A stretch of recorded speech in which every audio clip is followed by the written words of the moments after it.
Hey, wealth builders, Simon Dixon here, and welcome to episode 24 of Bitcoin Hard Talk. Hard talk about hard money. I spent the last 20 years of my life discussing Bitcoin investing and money, in fact, obsessing over the subject so that you can benefit from building and protecting your wealth in the Bitcoin geopolitical and macro environment that we are faced with today. So often in episodes of Bitcoin Hard Talk, you will hear me talk about proof of weapons, proof of work, proof of stake. And today I want to make sure that I clarify all of that for you because to some people, that sounds like a whole load of jargon. But it is actually some of the most important things to understand if you're going to navigate the future that we are faced today, particularly in a world of Bitcoin and central bank digital currencies, which I believe we are slowly but surely transitioning to. And in this week, we actually hit new all-time highs. So in a previous last week's episode, we were talking about hitting new all-time highs. Well, we hit those new all-time highs, and there is some resistance round about the 69,500. The previous high in Bitcoin in 2022 was 69,000 before the crash. We came back down to a low point of about 16,000, and I've been through many of these cycles in my lifetime. So I first bought Bitcoin at $3, that pumped to $30 and came back down to $3.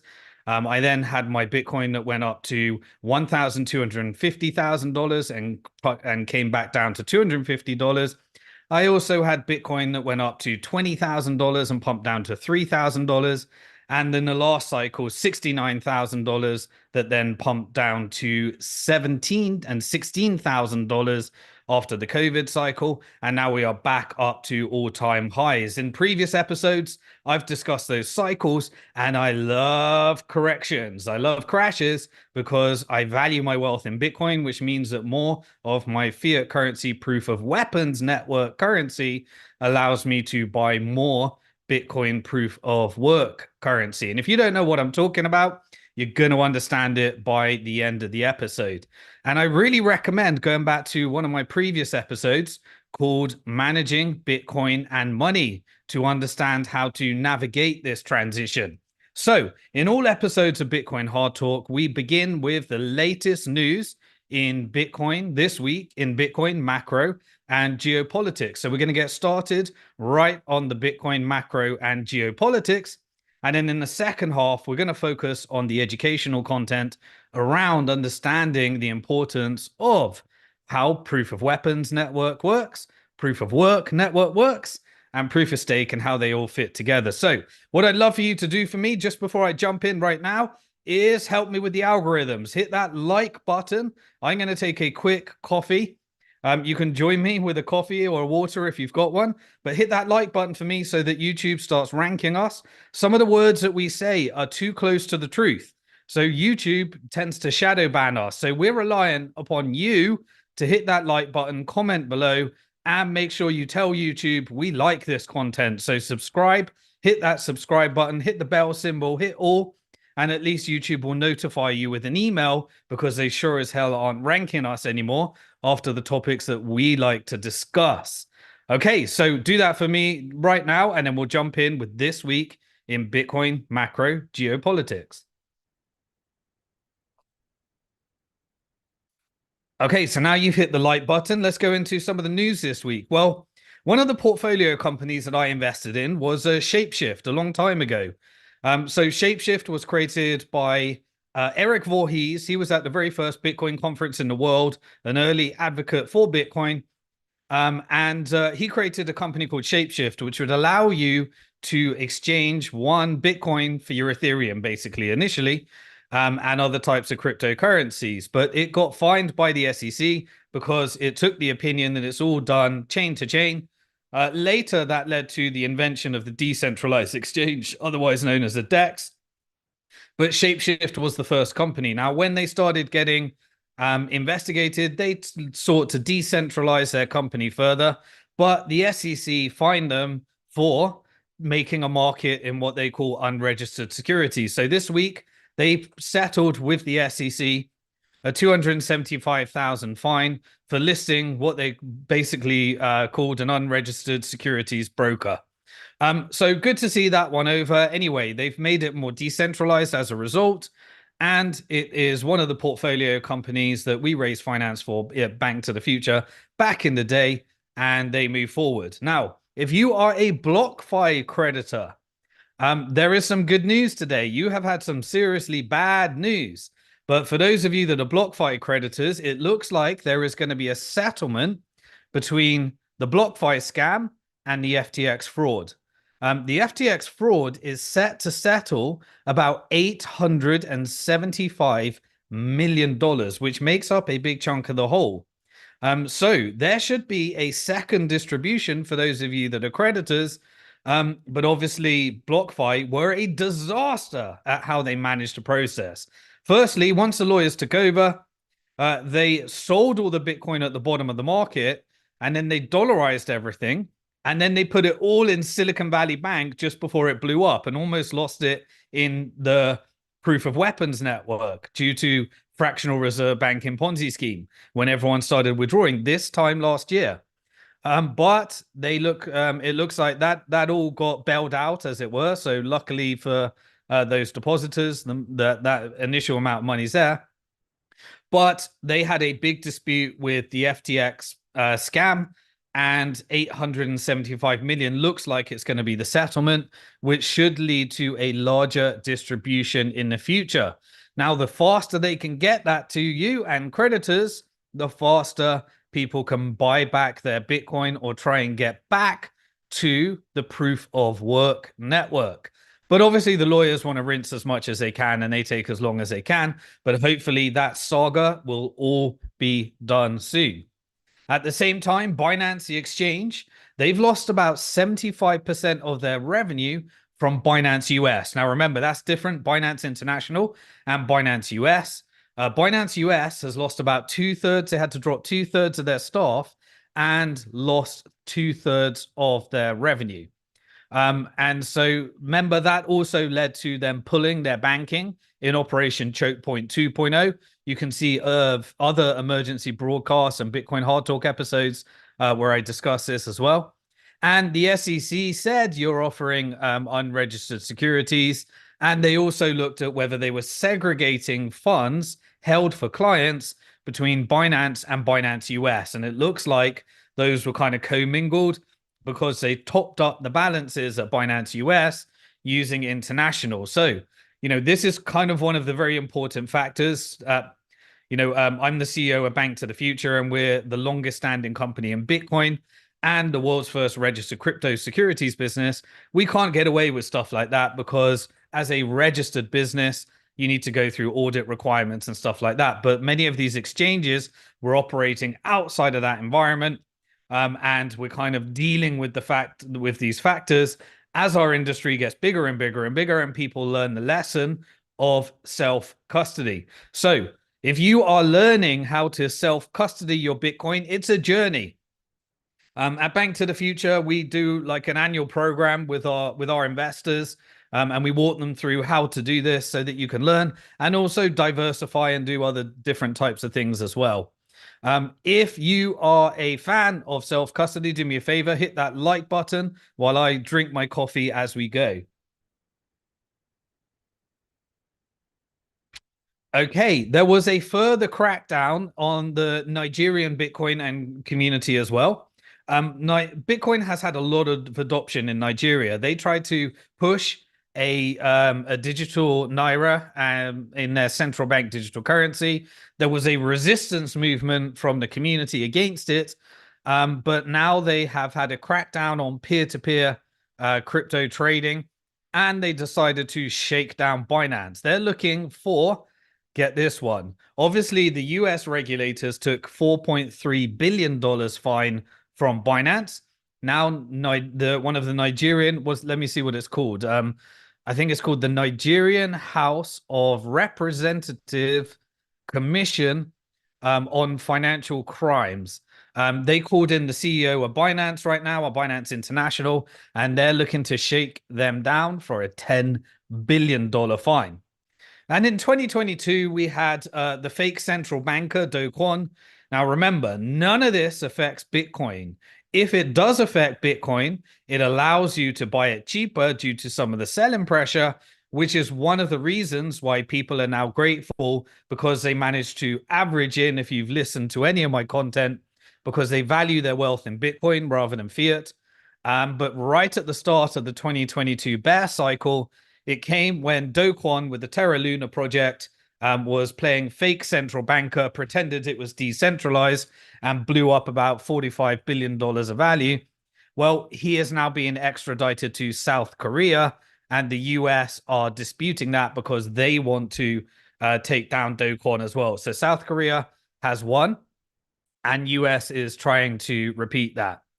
Meanwhile, in the public companies, so those are the corporate companies and the public companies, MicroStrategy, which has been the biggest advocate for Bitcoin on the Nasdaq listed private public companies, they decided to use and leverage up the Fiat Proof-of-Work network by essentially issuing another convertible note. A convertible note is a loan.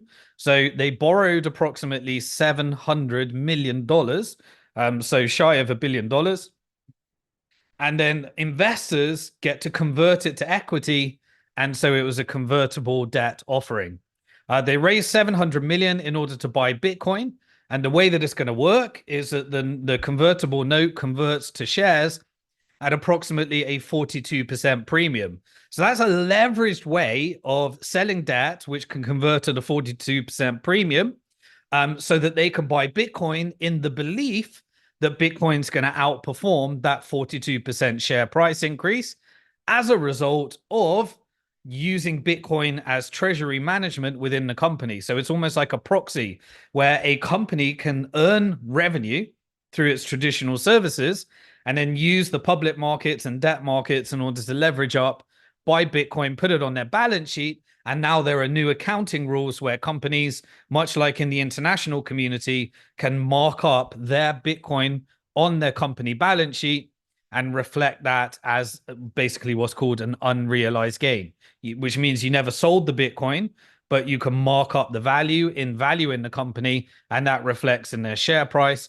And it's a very, very interesting play in using capital markets, equity capital markets, debt capital markets, Bitcoin treasury. And Michael Saylor continues to be the smartest person in the room when he figured out how to take a very average software company and do what we did at Bank to the Future all along. At Bank to the Future, we never needed VC funding. We were funded by our community that bought shares in our company. Shares and equity is where you share the growth of the company. And we always earned Bitcoin. And so we kept the Bitcoin on the balance sheet. And as Bitcoin grew and we managed our funds correctly, we covered our dollar costs on the Fiat Currency Proof-of-Weapons Network, but we saved in the Proof-of-Work network. And that prevented us ever needing to do that. Now, that's like the Bank to the Future model went on steroids when it went to MicroStrategy, which kind of happened around, I think it was 2020, 2021. At Bank to the Future, we were doing that as one of the real early companies, the longest standing company in Bitcoin.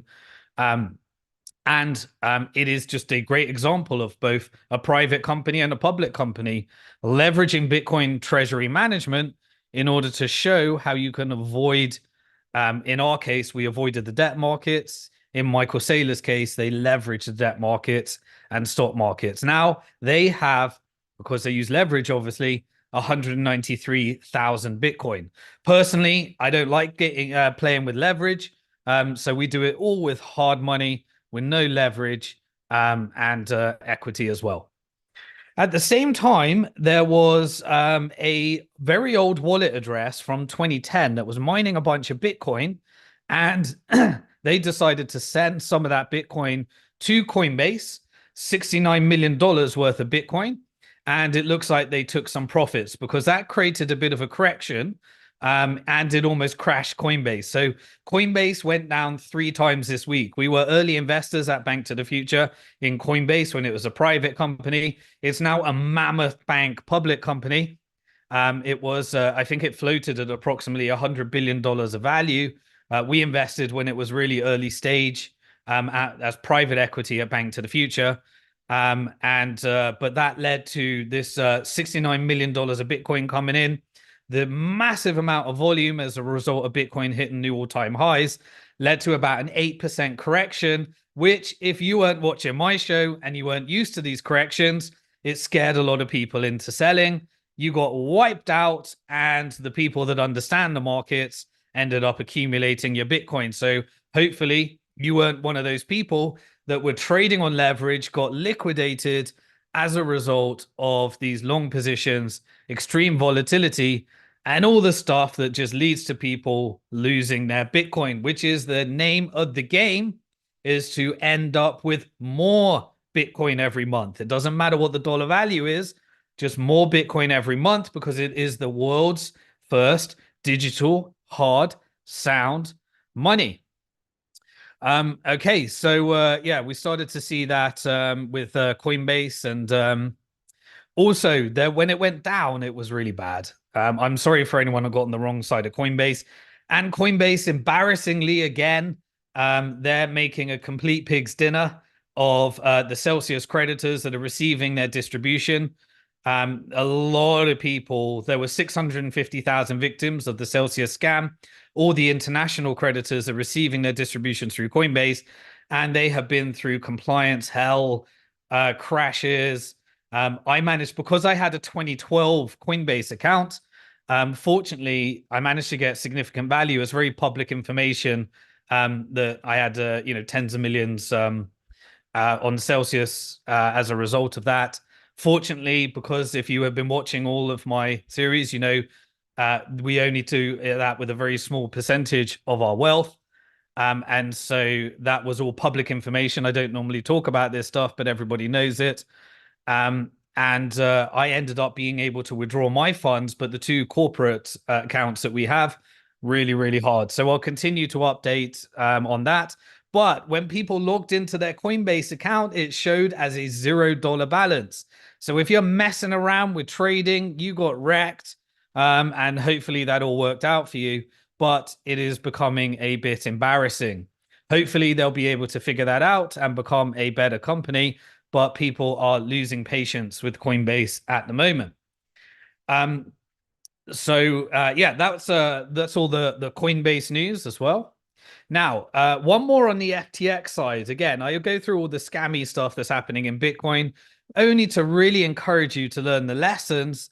Having been involved in this market advocating for the last 13 years and wrote the first published book in the world to include Bitcoin, I try to make sure that you don't get confused between all these scammy things that are happening, so that you can learn the lesson, so that you can end up with more Bitcoin every month than the previous month. Those creditors in FTX, they are getting shafted by the bankruptcy process. Now, again, this is like steroids on reverse in the bad way, where the government agencies, and I've covered this in many different episodes, but now we've got our last, the next installment of scamminess being influenced by the US bankruptcy system, where essentially FTX creditors had a bunch of Bitcoin or other shitcoins. I didn't mess around with things like Solana, but FTX had a massive position in Solana. Because of that, when it entered into bankruptcy, they dollarized the claim. And so people's claim were not based upon how much Bitcoin they had, but Bitcoin when it was $16,000. And then they use the fact that Bitcoin goes up in value in order to pay off creditors. So you end up with, a small fraction of what you would have ended up. But they tell everyone that you're 100% whole. And what they're doing now is even worse, because the original crypto that you had is, once you're made 100% whole in dollar value, the next subordinated class of creditor is entitled to your upside. So now they're auctioning off all of this Solana, and VC Pantera Capital is currently raising funds in order to acquire all of the Solana at FTX at a deep discount, even though it came from victims' money. This is an absolute scam, predatory move.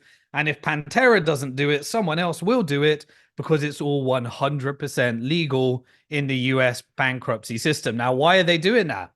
Why are they selling it off at a deep discount? So essentially, the FTX estate, which belongs to creditors, and it could send them all of the Solana if they weren't so scammy.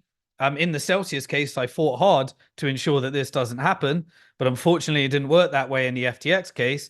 They own 41.1 million Solana. Solana's gone through the roof. This is no endorsement of Solana. You know, I don't mess around with these things deeper down the risk curve. If you want to do that, then make sure it's part of a full risk managed approach where you don't end up with less Bitcoin because you're messing around. That's how so many people get wrecked, but each to their own. But rather than distributing those to FTX creditors, they're essentially saying that the price of Solana right now is $140, and they're selling it to Pantera, the VC, at $59.95 rather than distributing it to creditors. So literally, they're giving 57% of the upside to the venture capitalists rather than restructuring it the way we did to make sure that all the upside goes to creditors. And they're selling it at a discount. Now, why are they doing that? Because guess who the next is in line in order to receive a bunch of the money? Well, firstly, it's a bunch of the people that were investing in the other types of fraud, like Alameda, the hedge fund, but also the IRS put in like a $40 billion that they later changed to $25 billion claim. So literally, the US government is using Chapter 11 to legally, and by the way, they're spending by the end of this about $1 billion on lawyers and professionals to do it. They're literally doing what SBF did, stealing client money, giving $1 billion to their chums and lawyers, using the US bankruptcy code in order to take all the upside, gift a bunch of it to the VCs, and then use that money to give it to US government agencies. And then, of course, they have to pay all the court costs and everything in between. It is disgusting and a lesson in the sheer shenanigans that can happen when you use proof of work like Bitcoin, put it on an exchange that is using these unethical practices in the US, and treat it like a bank where SBF defrauds you by spending client money, creating a leveraged fractional reserve bank, rather than, and you end up with that situation where the US government can take all your upside. Awful. What else is happening? Well, on the stablecoin side, and all of this becomes important as we cover the proof of weapons, proof of work, and proof of stake networks. Tether is the world's largest stablecoin. They passed for the very first time $100 billion issued. What that means is that every single stablecoin is backed by cash and cash equivalents, and the vast majority of it is loans to the US government. They buy treasury bonds. And so when the treasuries, I've covered this many times on previous episodes, but when they receive the coupon from lending to the US government that they then use in order to perpetrate war crimes, as we are seeing in the geopolitical side right now, then they have to pay about a 5% coupon. They give it to Tether. Tether buys Bitcoin, and they end up draining the swamp of the proof of weapons network through simply by providing what is known as full reserve banking, where everything's backed using the blockchain technology. And so that was Tether past that. We also started to see that they basically, since December, they minted $10 billion more, which means that there is inflows, and they issue Tether based upon the demand. At the same time, the BlackRock ETF, which is driving a lot of the demand right now, it was the fastest ever ETF to reach $10 billion in history. And BlackRock is now applying with the SEC for all of its managed funds to buy Bitcoin and have an allocation of Bitcoin using its own ETF. So it is creating this circular flow of volume where the managed funds get to buy the BlackRock ETF, and the ETF is bringing in all of this stock market demand to that. So that's everything on the Bitcoin news. There was a little bit of news on the macro and geopolitical side, but just before I cover that, before we go to the next subject, I'm going to take a quick sip of coffee. So while I do that, do me a favor. If you haven't hit the like button yet, hit the like button. We need to fight against YouTube. We're helping people build and protect their wealth, and we do not skirt around the topics that they don't like us to talk about. And so therefore they no longer rank us unless I behave myself and not use the word and bow down to the YouTube algorithm. So I need your help. Put your comments below, subscribe, hit the bell symbol, hit all, hit the like button, and I'll take a quick coffee break for 3 seconds while you do that.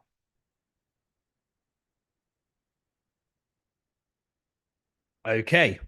Right. So on the macro side, not really much to talk about, but I just wanted to give you an update right now because we are hitting into the election cycle. This is where all the politicians tell you that they created the best economy in the world. So Trump will tell you how the last cycle was the best economy in the world. Biden will tell you how this economy was the best economy in the world, when the reality is they all live on the proof of weapons network, which is a debt-based Ponzi scheme, and every president and every cycle creates more debt and takes America closer and closer to communism and a central bank digital currency. Why? Because the fractional reserve banking system is a Ponzi scheme, and it creates wealth inequality, and it drives all of the money that doesn't exist through the interest on the debt that doesn't exist. And it is basically given away the US dollar system to the private sector. And that funds the worst atrocities and the whole network that we'll go through today. But don't let politicians fool you. Trump will tell you that he would created the best economy. What did he do? Well, the Federal Reserve put interest rates to 0%, took on a shit ton of debt onto their balance sheet so that people could feel wealthy, pump the stock market, and roll over the Ponzi scheme so that he could pass the hot potato to Biden, and printed a load of money in the process. And then tells you that, yeah, he created the best economy ever. It's funny money. It's fake. It's unsustainable.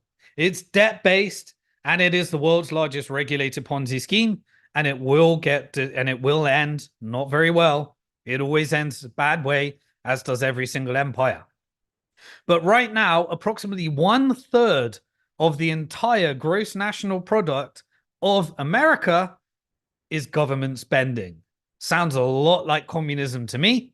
And that ends in a central bank digital currency. This is meant to be the forefront of capitalism and free markets. Well, remember, free markets can only exist. Go back to Economics 101 textbooks. Austrian economics, which was the real economics before it got hijacked by the government printing proof of weapons network through John Maynard Keynes's work, classical economics and Austrian economics, real economics, and the same economics that the founding fathers of America put into the US Constitution, knows that you have to have hard money and central banks should be fought against. In fact, America only got the central bank to last on the 3rd time. The previous 2 all blew up, and then the Federal Reserve took over the entire system and pretended that it was a tool for capitalism when it is a tool for oppression, wealth inequality, and a debt-based system that will end to the destruction of the dollar in the end. Okay, so about 1/3 of it now. So you have to subsidize the economy through the government. And then you need to use the military industrial complex and the big industries in order to drive that wealth inequality, because those closest to the central bank get the cheaper interest rates, and those that are the poorest in society, they have to pay the highest interest rates. And all of that debt factored into the economy. Think about it. How the US government is subsidizing Tether to buy all those Bitcoin. Essentially, that's exactly how it works in America and all other fiat Ponzi schemes. All the poor people, or the people that are borrowing debt and didn't purchase assets, they're subsidizing all of the wealthy people, and you end up with that extreme wealth inequality until eventually you have extreme left and extreme right, and the breakdown of society through civil wars, revolutions, and the types of things that we're seeing. And then an external country comes along, takes advantage of the unrest, and changes the world order that then leads to a bloody war and a monetary renegotiation and a new world order. We are experiencing that in real time right now. And the UK Proof of Weapons Network, the GBP, had a breakdown because George Galloway, the only person that actually speaks the truth, if you are a lefty, George Galloway is one. On the right, there's Steve Baker. Steve Baker understands hard money and Bitcoin, and has been a monetary reformer. Before Bitcoin launched, he was at all the monetary reform conferences with us. George Galloway, I actually got to meet in Parliament when I lived in the UK, and helped him fund a documentary with Max Kaiser called The Killing of Tony Blair, because he is as anti-war as anti-war gets. And I don't mean the fake anti-war people that talk a good game. I'm talking about he exposed Tony Blair and George Bush for the absolute blood and murder that they had on their hands after the fake weapons of mass WMD narrative that destabilized the Middle East and led to where we are today. Also, elsewhere in geopolitical news, Bukele is on a bit of a roadshow right now across the Middle East. You know, you've got the different factions, but he was over at UAE and various other places helping them understand the Bitcoin standard. So Bukele was the first person. If you go to my Twitter account, you look at the pinned post. We worked with El Salvador and other members of the Bitcoin community to help how to build a circular economy around Bitcoin. And so Bukele is doing a bit of the tour right now and sharing with the Middle East how to get a competitive advantage using Bitcoin. Why? Because these are the countries that were on the receiving side of IMF debt. You know, before they got all the oil in the Middle East, IMF debt was destroying these countries by getting the world addicted to dollars so that America could have a brilliant life at the expense of those who were on the wrong side of those loans. As they ran out of dollar reserves, like we're receiving, like many countries are experiencing right now, they have to print their own currency in order to meet the interest on America's debt. And that ends up destroying their country. And then they end up giving infrastructure over to America. And they end up having to put all those dollars back in America so that those in the West can live off the wrong side of the debt cycle. So as it works in individual side, it works on the country side, and it works on the company side.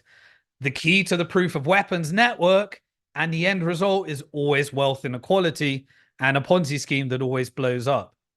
And that's why you have a change of empire every 100 years and the average lifetime of fiat currency every 27 years. So Biden came out today and he gave us yesterday it was, he gave us the State of the Union speech.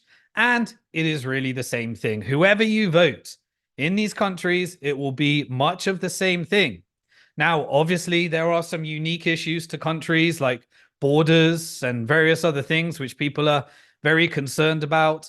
And one politician will say, oh, the extreme left, you know, Trump is all about Russia. He's a Russia supporter. And then Trump will say, no, Hunter Biden and Biden, they're all China supporters. And they use the rhetorics against each other, but they're not in control. The president does not run the country because it is run by the Proof-of-Weapons Network and the overlords of the money printing press.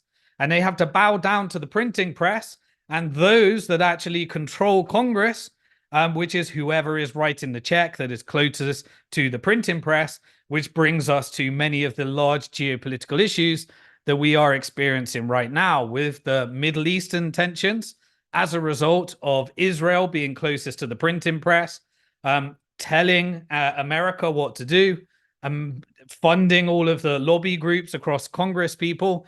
And so right now you see both Biden and Trump pro-Israel going off of that tribe, ignoring what is happening and the atrocities that are happening and making America think that it's all okay and it's all good, which is destabilizing the Middle East so that then they can then write the check so that military industrial complex gets all the money, they can issue the IMF loan, and never became more apparent than in Egypt right now. Egypt decided to float its currency, free floating. It had a 60%, a 2/3 drop in value. That is destroying people's savings. And who comes into the rescue?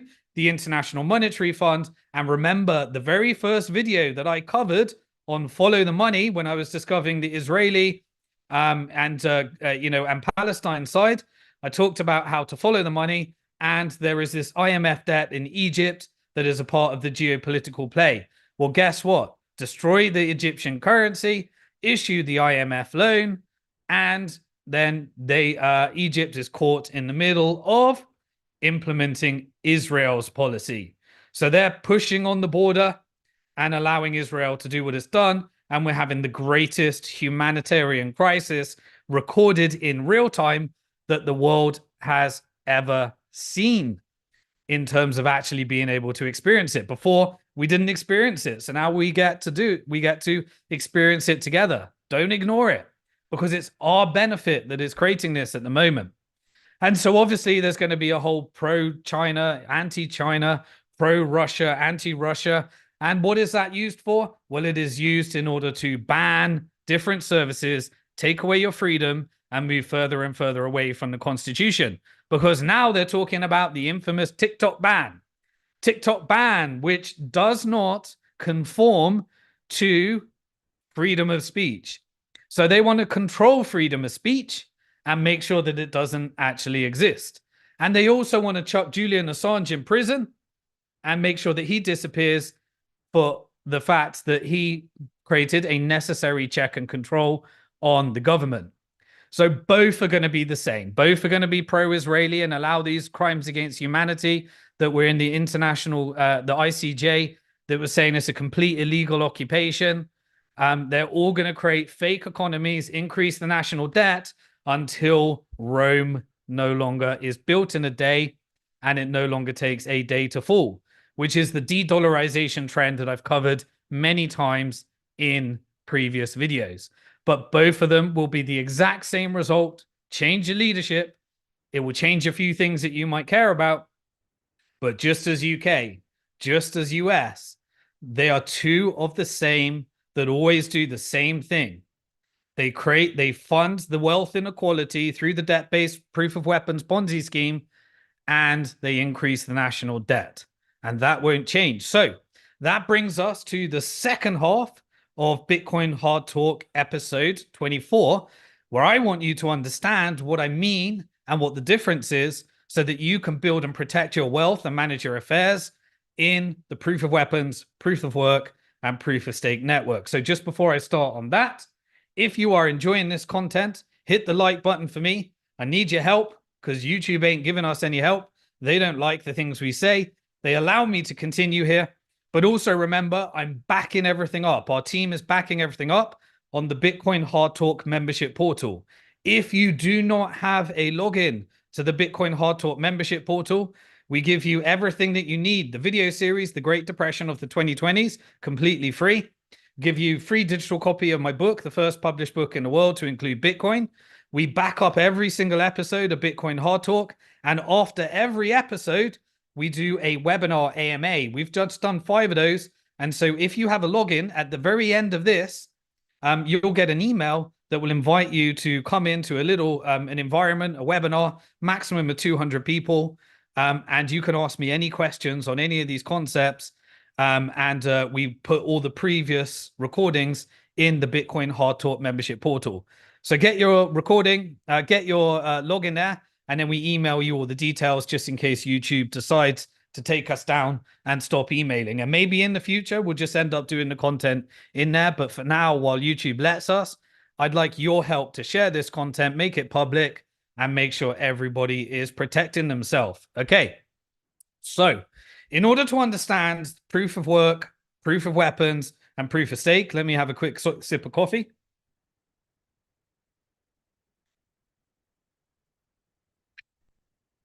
We need to build a foundational knowledge of what is money. Money is essentially this is what you always see it in the textbook, a medium of exchange, which means that you use it in order to transact. So rather than using barter, you use it in order to spend and circulate money. Now, traditional Keynesian economics says that you need to decrease the value of money to disincentivize savings, and that's done through the debt-based Ponzi scheme. And so in 1944, through the Bretton Woods New World Order, it moved to a fully debt-backed economy that had a little bit of gold left over, and then in the 71 it was removed with the Nixon shock. That was to encourage everybody to spend their money and not save. When you spend your money, it puts it back into the economy, which then pumps the wealth of those that have assets. And those that borrow to consume as a medium of exchange are the ones that get on the wrong side of the debt-based Ponzi scheme hot potato. So it's a medium of exchange. It's also a unit of account. One of the big problems with Bitcoin is that Bitcoin has about 8 decimal places. And so if I'm going to be buying a cup of coffee and I want to buy with Bitcoin, it might be 0.012345678. It will be a lot less than that. But it's got about 8 decimal places, and our head cannot think in that number of decimal places. So we need to think in a unit of account, which is fiat currency. If you've ever switched countries, it takes you a while. So I used to live in the GBP proof-of-weapons, Ponzi scheme. And then I moved over to Hong Kong and I lived in the Hong Kong dollar proof-of-weapons Ponzi scheme. And then when I was managing my wealth and valuing my wealth in Bitcoin, I got my head around what a Bitcoin is worth, but I still needed to convert it into the US dollar proof of work Ponzi scheme in my head as a unit of account. So a unit of account is just basically saying, I know how much this is worth, and we can measure inflation. And that's the second value of money. Why does inflation exist? Well, inflation is purely a monetary concept. It means that they increase the supply of money to devalue it. And if it is backed by debt, is factoring in all the interest into the economy that makes everything more expensive. Under hard money, that is where it's not backed by debt. You have the complete opposite, where the value of money goes up. So it incentivizes savings, and then you have a wealth effect. And a wealth effect means as I get wealthier, I start to invest more and spend more. But instead, with Keynesian economics, they don't want you to save because that's the way the system is rigged. And so the third thing is a store of value. And this is where you get the difference between currency and money. Currency, fiat currency, is what governments create. And they create fiat currencies, and we call it a fiat currency because it's not a store of value. A store of value holds its value. There's only a few stores of value out there. A lot, put aside art and various other things that wealthy use to store value. The only thing that has survived 5,000 years is gold.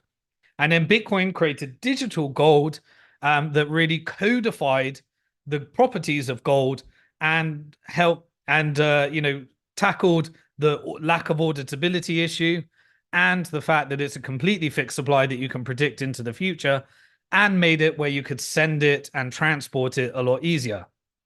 So that is the difference between hard money and soft money. It is the store of value concept. Hard money is a store of value, and soft currency is not a store of value. It goes down in video. Now, these all exist on technology networks today since the world has gone digital. So how do you create a pound or a dollar? Well, it is created every time a bank issues a loan, and it is fully digital. Banks are the creator of digital currency. They invented that before Bitcoin came along because they managed to change the law in their favor through central banking in order to co-opt the system where they could benefit from all the income from issuing loans. So every time you take on a mortgage or debt, that is new digital currency. It didn't exist before. It appears in your bank account. And then as you repay it, the money shrinks, but the interest is the bank's profit as well. And then when that all fails, because remember, where does the money come to pay off the interest? Well, it doesn't exist. It's a Ponzi scheme. The central bank has to come along, and you have insurance policies like FDIC and various other things. This is what I call the Fiat Proof-of-Weapons Network. The reason for that is because the world reserve currency means that you can print it and export all that inflation globally and destroy other people's economies and create debt dependency through international loans. The best way of achieving that is by funding aggressive wars rather than defensive wars. And so all central banks were created originally in order to allow a much, much more easier mechanism for funding aggressive wars. Because when you used to have to go out to people and say, we want to do this war bond, if you said, we want to go out to the Middle East, destabilize the economy and get a bunch of oil, most people wouldn't back that. but a central bank would. A central bank can do it in a covert way where you don't know you're funding it. They can use the media in order to make sure that you don't know. And then you pay for it inadvertently through higher taxes and inflation. So you have a real tax and a hidden tax. But the central bank can do that. And therefore you can get aggressive with your, and so the Dutch Empire was the first to do that with the Dutch East India Company. The British Empire did it with the British East India Company, funded all of its colonialism, and America did it through foreign policy after World War II and Bretton Woods and the New World Order that was developed after that. But it is 100% dependent upon debt. You cannot have more dollars unless you have more debt. If you want more money, you have to have more debt. If you want less debt, you have to have less money. And that's why any attempt at decreasing the debt creates a depression, a recession, and then one politician blames it on the other, and then you change politician and they just increase the debt as well. But it is backed by violence and weapons, and the further and further you can go into large sovereign loans, then the world reserve currency is the one that has that privilege, because then you can print and create more and more debt, but other countries suffer. And that is the problem with a debt-based economy. The seigniorage goes to banks, essentially. So seigniorage is who benefits from money creation. The seigniorage goes through banks, and that's through debt. And it also goes to the central banks through quantitative easing. And a small fraction, a tiny, tiny, tiny little fraction, goes to benefit taxpayers, which is treasury. And that is cash and coins. And so, of course, the central bank want to wage a war. And because they control the fiscal policy, they can say, let's move to a cashless environment, so that the bank and the central bank benefit from all the seigniorage and the taxpayers don't benefit from it. Because when you create cash and coins, that actually reduces the amount of tax that the people need to pay. But who is it actually controlled by? Well, it is controlled by anybody that can issue debt. And that's what a banking license gives you. And that's what a central banking license gives you.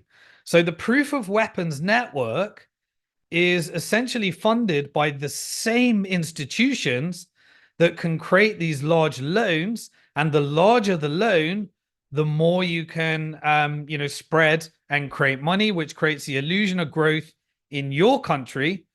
But the recipients of the debt are the ones that suffer, and it destroys their currency as well. The supply is always controlled by the central bank, but indirectly. That's why you have interest rates. So what are the interest rates in the Proof-of-Weapons Network? Well, they control the cost of borrowing, which essentially says, because it's a debt-based money Ponzi scheme, because money is debt, then we need you to take on more debt in order for us to prosper as an economy. So they say, why don't you take out a mortgage? And, and why don't you take out more debt? And we'll give you lower interest rates in order to incentivize you to take off debts. So the supply is controlled by the central bank, and they manipulate interest rates to take the people that went bankrupt, that borrowed the money, send them bankrupt, and then the banks get to repossess the assets, and that's how you create that wealth inequality. And then they leverage the system by being able to get 0% interest stimulus loans, and you have to play debt in order to win the Proof-of-Weapons Network, which always ends up in more violence in the end, and what fuels revolutions, civil wars, external wars, internal wars, and everything. But the point of the matter is, it is a soft currency and is based upon Keynesian economics. Keynesian economics says that whenever an economy oppresses, you need the government to step in. Then the government step in, you put interest rates down, and you stimulate the debt-based Ponzi scheme. Now, one thing that Keynes does get a bad reputation for is that they forgot the other side of that equation, which is in Keynesian economics, it says in good times you have to pay down the debt. But that actually leads to a recession and a depression, and so they never pay down the debt, and so you always get the hot potato going on forever. It essentially means it's crony capitalism. And crony capitalism, always through fractional reserve banking, ends in a more communistic or socialistic way, because of the wealth inequality. And so you end up exactly where America is right now, where 1/3 of all employment and gross national product is US government, until you end up with a bigger and bigger government. Okay, so that is the Proof of Weapons Network. It is backed by weapons. It is backed by violence. It is a Ponzi scheme, and it creates ginormous wealth inequality that creates these cycles that we call the business cycle. And that is the way to win that game is to be on the right side of debt rather than the wrong side of debt, or you exit. Now, historically, only wealthy people could exit and central banks could exit, because what do central banks hold their reserves in? Well, they're more than happy to print money in order to buy gold, because gold preserves the central bank's value. And if you can back your central bank digital currency or central bank currency by gold, then it's backed by hard money, and you can use that in order to weather out the storm. But it used to have this thing called a gold standard, where if you take on excessive debt, others could call the gold. But the problem is that countries like Venezuela, they ended up with all their gold in the Bank of England. And when Germany requested their gold, they just simply said, yeah, we don't really have it anymore. And the US, for example, just confiscates everyone's gold and says it's no longer legal to hold it. Put it all over here. We'll give you $20 or $32. And that is all because you can't self-custody gold easily. You have to store it at a custodian because it's dangerous to hold it and it's too big and clunky. And so people that can afford to do that, they do that, but they always have it at a custodian. So Bitcoin came along and said, hey, let's create a proof of work network. What does proof of work mean? Well, what it means is that we have these computers that all plug together on the network, and they all mine Bitcoins, and we have a fixed supply. And every 4 years, we give, every 10 minutes, you put all of the transactions into one block, and all of these different computers agree on the truth. And you have these node operators that look at the transactions and make sure, store a copy of the blockchain and all the history of transactions. And the miner that essentially gets picked in this national lottery receives the seigniorage, the new Bitcoins. Initially, it was 50 Bitcoins every 10 minutes, then 25 Bitcoins, and eventually it halves every 4 years until we go through halving, which is this April. And this April, rather than miners receiving 6.5 Bitcoins, they receive 3.25 Bitcoins every 10 minutes as a reward. And this industry emerges where they're all competing in order to mine these Bitcoins. And then when everyone wants to send a Bitcoin, they pay a transaction fee. And because there's limited spaces in the block, you can only put so many transactions in there. They compete to pay a higher fee if they want to get their transactions sent through faster, or they pay a lower fee if they're willing to wait a little bit longer. And the miners receive the seigniorage, the new Bitcoin, and the transaction fees. And we have this adjustment mechanism where every 2 weeks, based upon how many people are mining, it becomes more and more difficult or less and less difficult. And that provides the security for the proof of work network. And then that becomes geopolitically diversified. So if one country tries to take over, like China, for example, decided to implement a Bitcoin mining ban, then it goes, a chunk of it went over to America. So 40% of that power went over to America. But if it gets anywhere close to over 50%, you end up having a shift in mining power. And geopolitically, sanctioned countries start mining Bitcoin, or countries that have been sanctioned, their central banks like Russia start mining Bitcoin. And then China reemerges, and now they still got 15% of the network as well. So it creates this geopolitical, apolitical currency where no country can control it. And so the proof of work network allows you to own your own money in self-custody, spend it peer-to-peer, no matter how large the transaction is, without censorship in the middle, and the money supply is fixed. And so there is a scarcity play, which is the foundation of store of value, scarcity. So now you have the hardest digital sound money the world has ever seen, and it's powered by the largest supercomputer that's decentralized all around the world, where it's statistically impossible for any government to take it down. And if they could, they would certainly have done it by now, because the time to do it was in the beginning.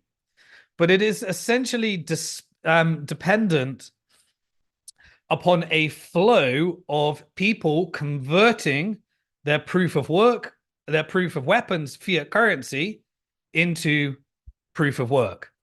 And so miners mine it and they create the security. But because there's this fixed supply, people get their savings destroyed. And over time, individuals, companies, countries, sovereigns, central banks all realize that this is the hardest form of money that's ever existed.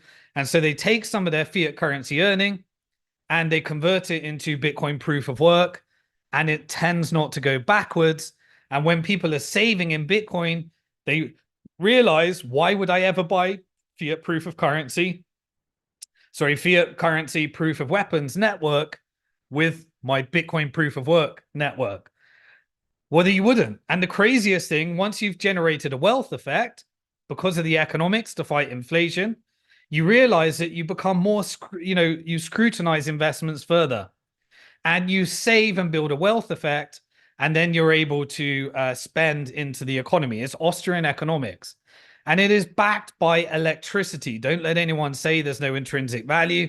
People are expending on electricity that's creating innovation in renewable energy and repurposing wasted electricity in order to mine those Bitcoins and create a force against the proof of weapons network, which leads to a lot less death and destruction. The seigniorage goes to the miners, the block rewards and the transaction fees I talked about. And it is decentralized control between, even if BlackRock comes along and ends up holding loads of Bitcoin, holding Bitcoin doesn't control the network. You have nodes that keep copies of transactions. You have miners that receive the seigniorage. You have operators and companies, and you have all of the code as open source, and it's virtually impossible to change. And so developers have to have this democratized process in order to change it. And sometimes, as we have seen, users can fight using geeky terms I won't go through, but we have seen all of these things. And this process means that no one can control the system. The supply is completely fixed by maths and code. You know exactly what the supply is going to be, and that never changes. It's impossible to change the network unless you can get the whole community to reach consensus. And so it is hard money, like a commodity.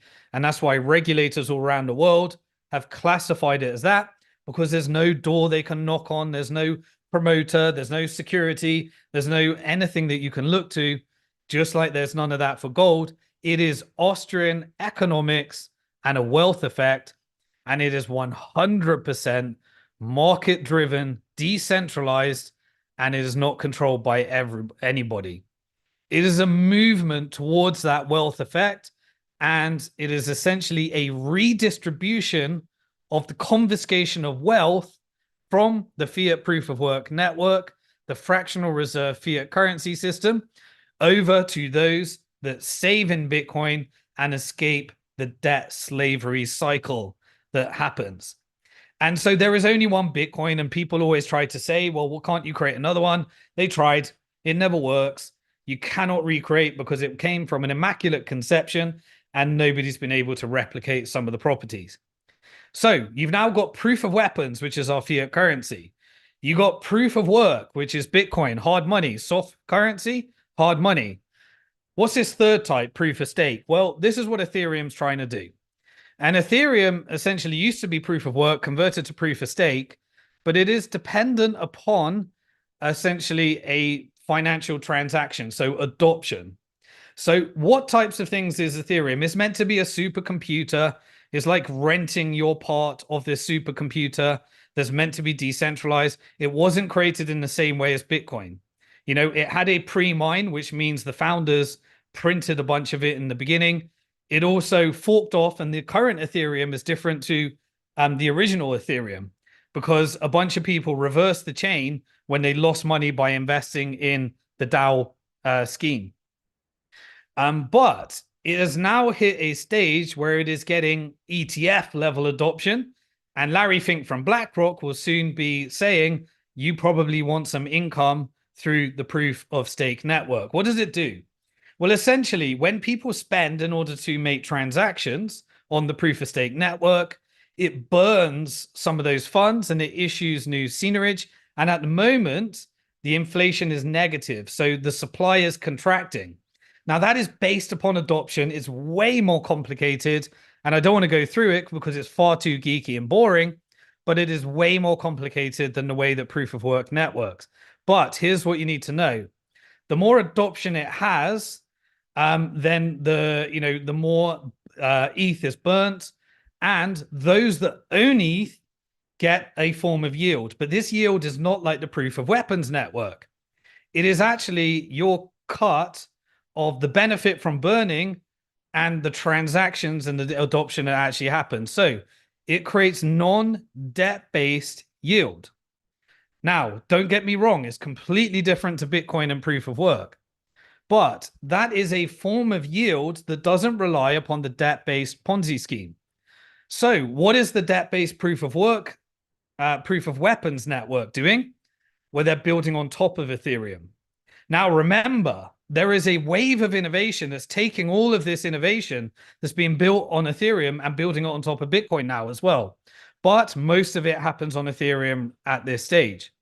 And so the more stable coins that are issued, we talked about Tether and USDC, the more central bank digital currencies that opt into a public blockchain in order to be more transparent, the more decentralized finance products, the more real world assets that are put on the blockchain, the more non-fungible tokens, all of these different crazy pump and dump schemes and things that are happening, the wave of innovation, that creates more adoption, and therefore people get yield as a result of that.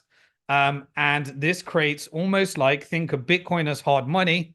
It creates like a non-debt based way of receiving yield. That creates a very interesting dichotomy in terms of managing hard money. And remember the Bitcoin trifecta equation that we talked about.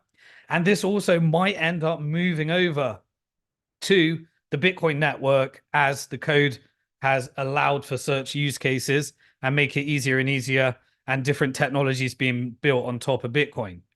But essentially, this adoption is backed by more and more products like stable coins moving over to blockchain clearing, which means that you're moving away from fractional reserve banking debt-based Ponzi scheme to full reserve. And so this is a complete disruption on the banking system and an exit from the proof of weapons network by having adoption that sits on top. And so what are the banks going to do? Well, the banks are likely going to want to own the stakes. And so why do you think all of the different banks and financial institutions like JP Morgan is pushing for these types of things right now? Why is everyone trying to get the ETH ETF approved? And why is Ethereum reaching all new all-time highs right now based upon the narrative of the financial institutions hedging against a removal of fractional reserve banking and moving over to a full CBDC stablecoin full reserve banking world? Because they want the seigniorage. And so at the moment, those that own the stake, that own the coin, they control the network. And so there is going to be a race to own the blockchain. And there's going to be, the seigniorage goes to the people that hold it.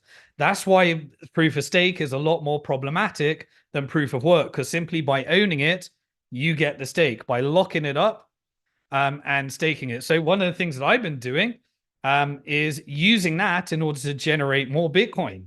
And so rather than use this fact that you can get yield here, convert it to Bitcoin. That's the type of thing that I've been doing through Bank to the Future as well. But essentially, all transactions create this burn, which makes it a disinflationary, a deflationary, but you can never predict it because it's all based upon adoption. So it's much less predictable than Bitcoin. It can't be seen as the same thing, but it creates a more leveraged form. And does that mean that you go and put your money in ETH? Absolutely not. I can't give you financial advice, but you can use a percentage and make sure you always end up with more Bitcoin. And you can use it to end up with more Bitcoin as well. Later this year, when we do the Bitcoin Wealth Builder program, I'll make sure we go through exactly how I manage that type of thing. But the network is controlled by stakers. Supply is dependent upon its adoption, and it's not fixed. So it's a lot harder to predict. So it's a lot riskier, as it were. Changes happen frequently, whereas Bitcoin, they're infrequently, which is why it's more commodity-like. And so therefore regulators might consider that more like a security, which then doesn't give it its properties. You never know where it's going. Um, and yeah. So I'm just going to take a quick sip of the coffee. And so that is the proof of stake network. So sorry. So how does this all fit together? Well, this is the transition that we're moving from with this world of central bank digital currencies and Bitcoin. You've got more and more proof of weapons network causing more and more inflation and higher taxes and moving everybody closer and closer to more socialistic, communistic ways of organizing an economy. Then you've got the proof of work network, Bitcoin, which is generating that wealth effect and Austrian economics. And then you've got Keynesian economics, but full reserve banking being built on top of a proof of stake network where everyone's trying to control their stake.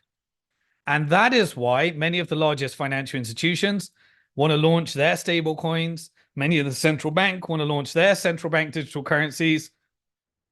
And why you're getting all of these different real world assets that are going to be put on blockchains and securities, because it is a movement towards full reserve banking and finance. And that is why after the next big geopolitical event that I've been forecasting, all of these wars that are created by the proof of weapons network, I think you enter into a monetary renegotiation, and then you end up in a new world order based upon full reserve banking and a Bitcoin and CBDC world.